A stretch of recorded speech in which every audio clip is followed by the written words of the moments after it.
Hello दोस्तों, स्वागत है आपका देव एकेडमी क्लासेस के इस नए लेक्चर पे। लेक्चर नंबर 8 है आज का हमारा, जिसमें हम पढ़ेंगे सब ग्रुप के ऊपर कुछ थ्योरम और कुछ एग्जांपल्स। किसी ने कमेंट किया था कि क्या ये फर्स्ट ईयर का है या सेकंड ईयर का, तो फर्स्ट ईयर में भी है ये टॉपिक, सेम टॉपिक, और सेम टॉपिक सेकंड ईयर में भी है। फर्स्ट ईयर के अलजेब्रा एंड ट्रिग्नोमेट्री में जो यूनिट नंबर 3 और 4 है, उसका पूरा सिलेबस इसमें से मतलब हो जाएगा कंप्लीट। और सेकंड ईयर का एक अलग से बुक है, पेपर है एब्स्ट्रैक्ट अलजेब्रा, तो उसमें का पूरा सिलेबस इस हमारे इस जो सीरीज है उसमें कंप्लीट करेंगे। ठीक है, तो चलिए स्टार्ट करते हैं आज की वीडियो। देखिए, उप समूहों का बीजगणित, अलजेब्रा और सबग्रुप। प्रमेय है कि यदि H1 और H2 एक समूह G के दो उप समूह हैं, ठीक है, H1 H2 क्या है, दो उप समूह है G के, तब H1 इंटरसेक्शन H2 क्या होगा, ये भी G का एक उप समूह होगा। ये जो क्वेश्चन है बहुत ज्यादा इंपॉर्टेंट है, देखो हर एक यूनिवर्सिटी में कभी ना कभी तो आया ही है। ठीक है, तो प्रॉपरली इसको प्रिपेयर कर लीजिएगा। देखिए, अगर इसको ऑप्शन पूछा जाए तो इस प्रकार पूछ सकते हैं कि किसी समूह के दो उप समूहों का सर्वनिष्ठ एक उप समूह होता है। ठीक है, इंटरसेक्शन ऑफ टू सब ग्रुप्स इज ऑल्सो अ सब ग्रुप। ठीक है, इज ऑल्सो अ सब ग्रुप। ठीक है, अब देखो इसकी उत्पत्ति, मान लेते हैं कि H1 और H2 दो समूह है G के, ठीक है, कोई दो उप समूह है, तब H1 intersection H2 not equal to 5, क्योंकि कम से कम एक तत्समक अवयव तो दोनों में होगा, तत्समक अवयव दोनों में होगा, मतलब कि H1 में भी तत्समक अवयव होगा, H2 में भी तत्समक अवयव, और तत्समक अवयव सेम होंगे क्योंकि वो G का उप समूह है। अब G में जो तत्समक अवयव होता है लगभग वही तत्समक अवयव H1 का भी होता है, मतलब उसके हर एक सबग्रुप के लिए तत्समक अवयव सेम होते हैं, क्योंकि उसका ऑपरेशन जो होता है वो सेम होता है, इसलिए उसका जो सबग्रुप बनेगा उसका तत्समक अवयव सेम होगा। तो यहाँ पे कभी भी ये फाई नहीं होगा, उसका इंटरसेक्शन कभी भी फाई के इक्वल नहीं होगा, तो कम से कम एक एलिमेंट तो होगा, और वो एलिमेंट क्या होगा, ई होगा। ठीक है, ये H1 और H2 के उभयनिष्ठ है, ई जो है। अब H1 इंटरसेक्शन H2 को G का एक उपसमूह सिद्ध करने के लिए यह सिद्ध करना पर्याप्त है कि A belongs to H1 intersection H2, B belongs to H1 intersection H2 implies that AB inverse belongs to H1 intersection H2। इसको मैंने बताया था कि ये क्या है, एक वन स्टेप टेस्ट है सब ग्रुप के लिए। ठीक है, सब ग्रुप किसी भी मतलब किसी भी ग्रुप को या फिर किसी भी उप समुच्चय को, जी के उप समुच्चय को सब ग्रुप या फिर उप समूह प्रूफ करने के लिए ये एक वन स्टेप वाला कंडीशन है, वन स्टेप टेस्ट, मतलब एक ही स्टेप में क्लियर हो जाएगा कि वो सब ग्रुप है या नहीं है। तब देखिए, अब हम A belongs to H1 intersection H2 ले लेते हैं, B बिलोंग्स टू क्या हो जाएगा H2, और A बिलोंग्स टू H2। ठीक है, यहाँ पे B और A, यहाँ पे ये प्रिंटिंग मिस्टेक है, यहाँ पे आ जाएगा A, क्योंकि A जो है दोनों के इंटरसेक्शन में बिलोंग करता है, इसका मतलब ये है कि दोनों में वो A एलिमेंट तो होगा ही, वो A जो है, वो जो एलिमेंट है वो दोनों में होगा, दोनों समुच्चय में होगा। तो A बिलोंग्स टू H1 हो जाएगा, यहाँ पे H1 आ जाएगा, और A बिलोंग्स टू H2 आ जाएगा। तो यहाँ पे प्रिंटिंग मिस्टेक है, B की जगह B नहीं आएगा, ये A रहेगा, और यहाँ पे H2 नहीं रहेगा, H1 रहेगा वो। ठीक है, जैसे कि यहाँ पे B belongs to H1 intersection H2 है, इंप्लाई करेगा कि वो H1 में बिलोंग करता है और H2 में भी बिलोंग करता है। अब परंतु H1 H2 क्या है, एक उप समूह है। ठीक है, H1 H2 एक उप समूह है, अतः अगर A बिलोंग करता है H1 में, B बिलोंग करता है H1 में, ठीक है, A और B दोनों बिलोंग करते हैं H1 में, और H1 एक उप समूह है, तो क्या हो जाएगा, AB इनवर्स बिलोंग करेगा H1 में, क्योंकि क्या बोला गया ना, H1 एक उप समूह है G का, तो ए भी बिलोंग करता है H1 में, तो ए बी इनवर्स भी बिलोंग करेगा H1 में। सेम वही चीज यहाँ पे भी होगा, अगर ए बिलोंग करता है H2 में, बी बिलोंग करता है H2 में, ए बिलोंग करता है H2 में, बी बिलोंग करता है H2 में, इंप्लाई करेगा ये कि ए बी इनवर्स बिलोंग करेगा H2 में। अब देखो, ए बी इनवर्स भी बिलोंग कर रहा है H1 में, और ए बी इनवर्स H2 में भी बिलोंग कर रहा है, तो उसका इंटरसेक्शन में ऑब्वियसली बिलोंग करेगा ही करेगा। तो देखिए, ए बी इनवर्स बिलोंग करता है H1 में, ए बी इनवर्स बिलोंग करता है H2 में, इंप्लाई करेगा ये कि ए बी इनवर्स बिलोंग करेगा H1 इंटरसेक्शन H2 में। बस हमें यही प्रूव करना था। अतएव हम दर्शा चुके हैं कि A belongs to H1 intersection H2, B belongs to H1 intersection H2, imply करेगा A belongs to H1 intersection H2, अतः H1 intersection H2 समूह G का एक उप समूह है, हेंस प्रूव्ड। बस इतना छोटा सा ही है, इतना ही आपको प्रूव करना था। अब देखिए अगला एग्जांपल देख लीजिए, ये भी आ चुके हैं पहले ही। यदि ए समूह जी का एक स्थिर अवयव है, ठीक है, कोई अवयव है सिद्ध कीजिए कि समुच्चय N A equal to X belongs to G, और यहाँ पे कम्यूटेटिव यहाँ पे प्रॉपर्टी सेटिस्फाई करता है H X equal to A X, G में एक प्रसामान्य कहलाता है,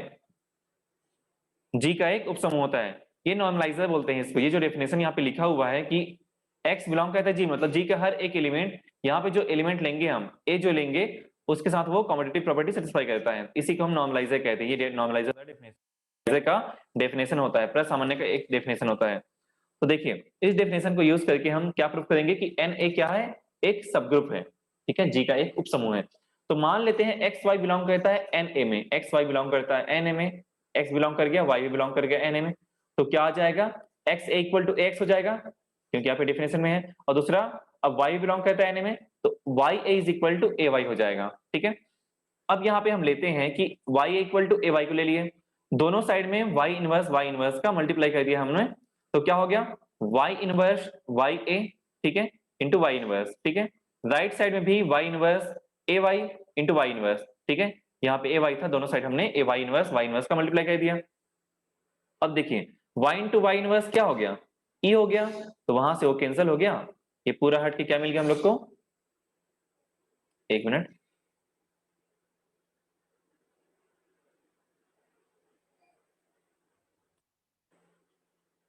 ठीक है, तो यहाँ पे y और y इनवर्स ई बन गया और ए वाई इनवर्स यहाँ पे आ गया, ठीक है,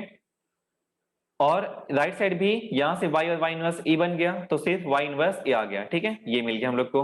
अब देखो अगर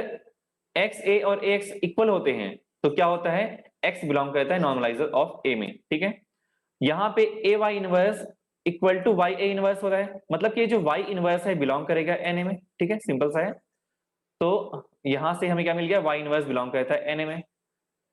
और x भी बिलोंग करता है एन ए में, तो X Y inverse into A is equal to क्या मिलेगा हम लोग को, X Y inverse equal into A is equal to X Y inverse A, मतलब यहाँ पे हमने एसोसिएटिव प्रॉपर्टी से ब्रैकेट चेंज कर दिया, तो यहाँ पे X Y inverse into A, यहाँ पे हमने कम्यूटेटिव प्रॉपर्टी अप्लाई कर दिया क्योंकि Y inverse equal to A Y inverse होता है, हमने यहाँ पे निकाल चुका है,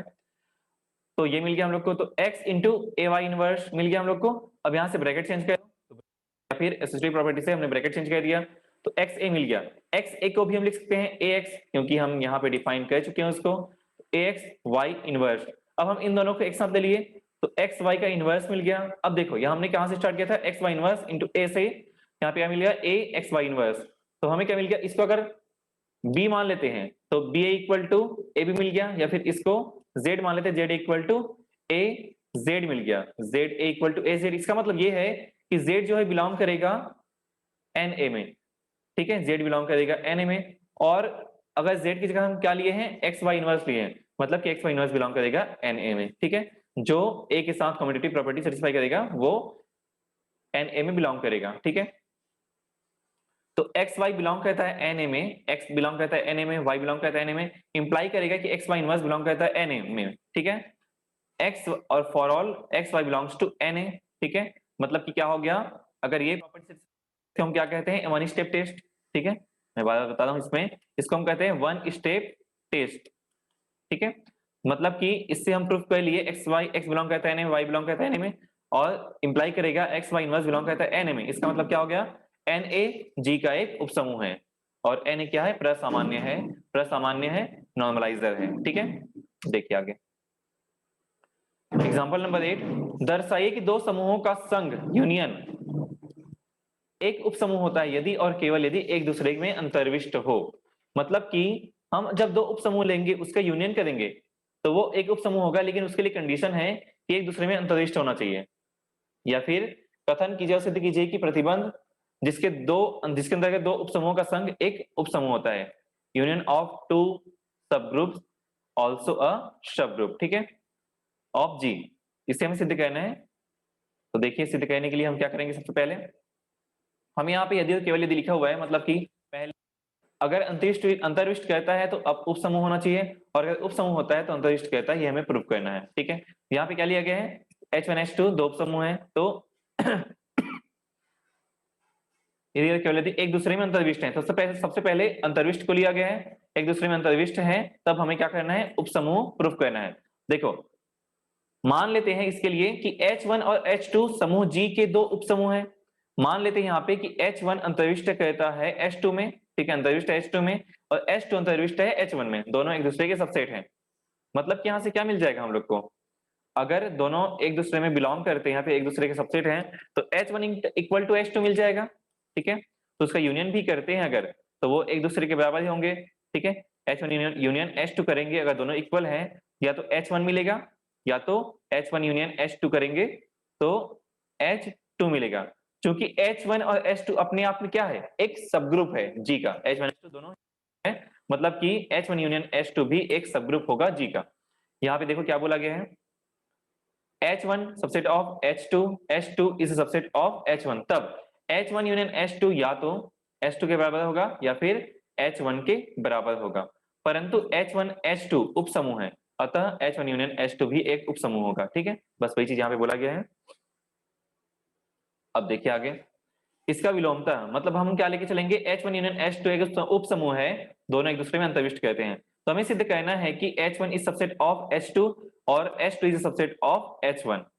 तो हम मान के चलते हैं कि H1 अंतर्विष्ट नहीं कहता H2 में और H2 अंतर्विष्ट नहीं कहता H1 में, मतलब हमें ऐसा कुछ कॉन्ट्रडिक्शन प्राप्त होना चाहिए कि ये जो है गलत हो जाए, जो हमें कंडीशन मिला है वो गलत हो जाए, ठीक है। अब H1 is not subset of H2 imply कहता है देयर एग्जिस्ट कोई एक ऐसा एलिमेंट होगा H1 में, ठीक है, जो ऐसा एक एलिमेंट होगा H1 जो H2 में नहीं होगा, मतलब H1 में बिलोंग करेगा A और H2 में वो बिलोंग नहीं करेगा जो A है, ठीक है। तभी इसका ये जो है सबसेट नहीं होगा H2 का, कम से कम एक ऐसा एलिमेंट मिल जाए H1 में जो H2 में बिलोंग नहीं करेगा। डेफिनेशन क्या होता है, H1 is subset of H2 का, कि अगर A बिलोंग करता है H1 में तो वो इंप्लाई करेगा कि A बिलोंग करता है H2 में, लेकिन यहाँ पे अगर H1 में कोई एक ऐसा एलिमेंट मिल जाए हम लोग को कि H में बिलोंग करता है लेकिन H में बिलोंग नहीं करता है, तब वो नॉट सबसेट ऑफ H2 हो जाएगा। सेम वही चीज यहाँ पे इंप्लाई होगा कि H2 is not subset of H1, imply करेगा कि देयर एग्जिस्ट कम से कम एक ऐसा एलिमेंट H2 में बिलोंग करेगा जो H1 में बिलोंग नहीं करेगा, ठीक है। तो चलिए आगे बढ़ते हैं इसके बाद में। देखिए समीकरण 1 व 2 से, अब 1 व 2 से देखते हैं कि H1 में A बिलोंग करता है, H2 में B बिलोंग करता है, ठीक है।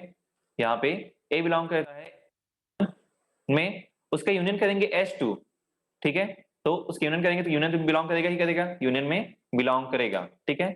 A जो है अगर किसी भी एक सेट में बिलोंग करता है दूसरे सेट में बिलोंग नहीं करता है तो उसके यूनियन में तो आता ही है, तो A बिलोंग्स टू H1 हो गया और B belongs to A belongs to H1 union H2 हो गया और B बिलोंग्स टू भी H1 यूनियन H2 हो गया, ठीक है। क्योंकि H1 यूनियन H2 एक उपसमूह है, ठीक है, हमने शुरुआत से लिया था कि H1 यूनियन H2 एक उपसमूह है, अतः ए बी इक्वल टू सी मान लो, हम ए बी को मल्टीप्लाई करते हैं तो सी है, मान लो H1 यूनियन H2 का एक अवयव है, ठीक है। ए बिलोंग करता है H1 यूनियन H2 में, बी बिलोंग करता है H1 यूनियन H2 में, मल्टीप्लाई करने पे कोई ऐसा एलिमेंट मिल जाए जो कि H1 यूनियन H2 में बिलोंग करता है, उसका अवयव है, तो ए बी इक्वल टू सी हो गया। H1 यूनियन H2 में बिलोंग करता है, ए बी इंप्लाई करेगा कि सी जो है बिलोंग करेगा H1 में और सी बिलोंग करेगा H2 में, या फिर ए बी बिलोंग करेगा H1 में भी और ए बिलोंग करेगा H2 में भी।